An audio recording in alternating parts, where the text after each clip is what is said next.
नमस्कार मैत्रिणींनो, तर आज आपण बिना अस्तरच्या बाहीला कशा प्रकारे डिझाईन करायची हे पाहणार आहोत। तर आपण काय करणार आहोत, बाही कापून घेतलेली आहे। बाहीची उंची जी आहे ते 6 इंच आहे आणि मुंडा जे आहे तो 8 आहे। तर मी बाहीचा मध्य काढून घेतलेला आहे आणि 2 इंचाची आपल्याला नाडी बनवून घ्यायची आहे। 2 इंचाच्या नाडीसाठी 2 इंचाचीच पट्टी काढायची आहे। थोडी जाड स्वरूपातच आपल्याला नाडी बनवून घ्यायची आहे आणि जिथं बाहीचा मध्य काढला होता तिथं ही बाही बरोबर नाडी मधोमध जोडून घ्यायची आहे। आता आपल्याला काय करायचं आहे, पुन्हा मी इथं एक पट्टी घेतलेली आहे। ही पट्टी 3.5 इंचाची आहे। एका साईडने दुमडून त्याला टिप मारायची आहे व ही पट्टी आपल्याला बाहीवरती उलटी मांडायची आहे, जेणेकरून आपल्याला डिझाईन बनवता येईल। तर उलटी मांडल्यानंतर जो लाल आपण पट्टी लावली होती तेवढी वगळून बाकीच्या दोन्ही दिशेने आपल्याला टिप मारून घ्यायची आहे। आता राहिलेल्या ठिकाणी खालच्या साईडला आपल्याला प्लेट्स मारून घ्यायच्या आहेत। व्यवस्थित अशा प्लेट्स मारून घ्यायच्या आहेत।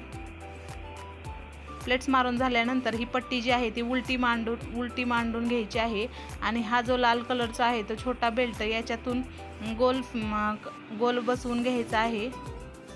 अशा प्रकारे आपल्याला कडेने ही टिप मारून घ्यायची आहे आणि आपली बाहीची डिझाईन तयार झाली आहे। तुम्हाला जर डिटेलमध्ये व्हिडिओ पाहायचा असेल तर आपल्या यूट्यूब चॅनलला जाऊन नक्की पहा आणि आपली सुंदरशी बाही शिवा। आता खाली मी गोटापट्टीची लेस लावून घेणार आहे, जेणेकरून आपली बाही खूप छान दिसेल। तुम्हीही नक्की ट्राय करा अशा प्रकारे बाहीची डिझाईन।